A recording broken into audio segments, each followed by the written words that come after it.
For the first time in nearly 2 years, members of the Tabernacle Choir in Temple Square performing once again.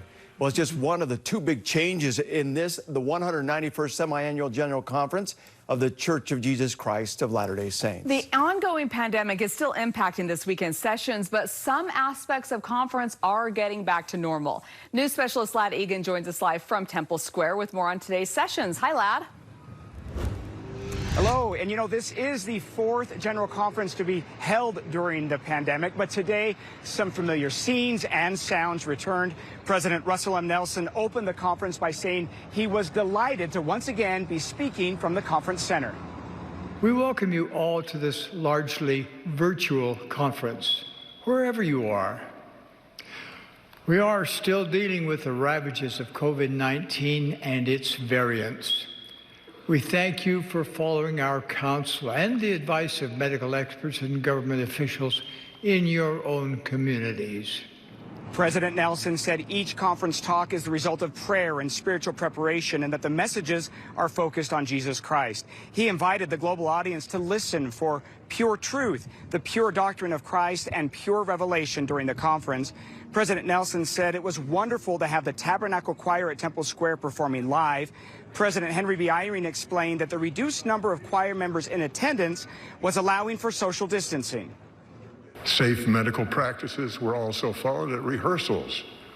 All participating have been fully vaccinated against COVID-19 and were recently tested to ensure that they are not infected with the virus. As part of the health safety protocol, half of the choir sang today, the other half tomorrow. Most of the conference center auditorium seats were empty today. It seats 21,000, but only several hundred were in attendance, mostly guests and family members of those speaking. And then this afternoon, a multicultural choir performed.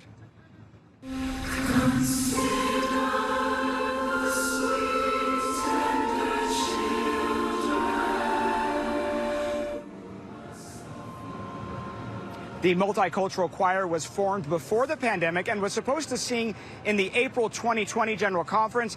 That performance was delayed until today. Members of the choir represent 6 continents, 39 different countries, and 35 languages. Just a wonderful experience for that choir to finally be able to perform.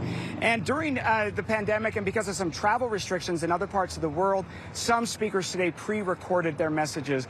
And you know, I have been here during all 3 pandemic conferences where it was not held in the auditorium and the music was pre-recorded, and there was hardly anyone walking around here on Temple Square. So today, Debbie, like you said, it definitely had a feeling like some things were returning to normal, especially with the choir back performing live. All right, Lad, thank you so much for your coverage. Did feel a little more traditional today, didn't it? All right, the return of the Tabernacle Choir is one of 2 big changes this weekend, with a refocused Saturday evening session for all members and friends of the church. Now, you'll remember in June, the First Presidency announced the Saturday evening session would be discontinued.